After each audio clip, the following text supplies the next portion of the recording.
Hey guys, what's up? It's Marco with Lusso Overland. I just want to make a quick video talking about the coolant crossover pipe on Gen 3 Mitsubishi Monteros. That's 2001 to 2006. So what we have here, this is a 3.5 liter engine out of a 2001 Montero, but this video is going to apply even if you have the 2003 to 2006 3.8 liter. So on the back of the engine, nice and easy to illustrate this now that we have this engine on a stand here.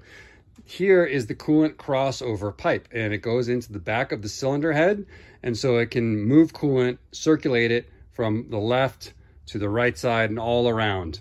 The problem, as you can kind of already possibly see, is that this was made out of like a very thin steel, and it was prone to rusting if you live in like a rusty environment. So like from the outside like this, or from the inside if, you know, coolant services were not done on time and that coolant started to eat away at things as it degraded. So as you can see, this one's getting really rusty around here. There's like some spot welds up here that are also kind of a common failure point. So it's not uncommon to spring a leak from this crossover pipe. So what Mitsubishi did is they came out with a revised design. So what they switched to instead was this right here. They made it out of cast aluminum, so it would be impervious to rust, and also just the walls are a lot thicker as well. So this corrected the problem. As you can see, let's go over, if you're going to install this, what you would need. So other than, of course, the new part, you're going to need 2 gaskets for each side, and then a large O-ring goes in here. And I'll of course have all these part numbers linked in the description to where you can go straight to the page on lusooverland.com to pick up the gaskets, the O-ring, and of course the coolant crossover pipe. So this is just going to bolt in right there. It's just 2 bolts on each side, and then it's just this main coolant pipe right here that runs towards the front of the engine. It just presses in to this neck right here, and the large O-ring seals it. Now, one thing I should point out when you're switching to the new revised part is the bolts that come out of the original design, they barely protrude out of the revised design because this cast aluminum is much thicker. So you're only going to have like 2 threads sticking out the back, which is not great. So we're going to include a hardware bag that has bolts that are 5mm longer to help out with that. So is this something that you need to stress about, that you need to do preventatively?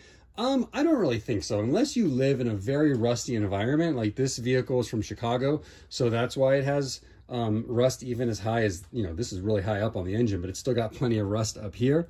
And if you live in a really rusty place, maybe you do want to do this preventatively, but for the most part, I would say no. I would say if yours has a leak, yeah, of course, you're going to need to replace it. But like, don't go out of your way to do this. But if you already have the intake off, if you've got the intake plenum off, maybe you're doing work on your butterfly valves. If you have the 3.8 liter, maybe you are doing spark plugs, then access to this is going to be easy because the intake has to come off for you to probably be able to fish this thing out from way back behind the engine, because the firewall is like right here and you don't have a lot of room.